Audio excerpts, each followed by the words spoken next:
In 60 seconds, I'm going to show you how to align all stakeholders around a common design vision using Claritee, where everything is visual, everything is mapped out, and everything is clear. Let's go. Let's say you're working on a project. Let's say it's a redesign of an existing app. Here's all my pages mapped. For each of my pages, I have different sections laid out. I can color code the sections and pages based on a Kanban style workflow or any other parameters I choose.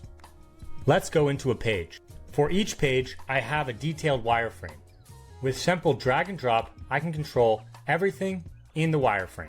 If I want to convert it to a prototype, I can define my colors and fonts and convert it with one click using AI. After it's a prototype, I even have live code, HTML, CSS, and JavaScript. I can invite members and collaborate in real time. I can comment anywhere on the board. I can create a public share link to share access without logging in.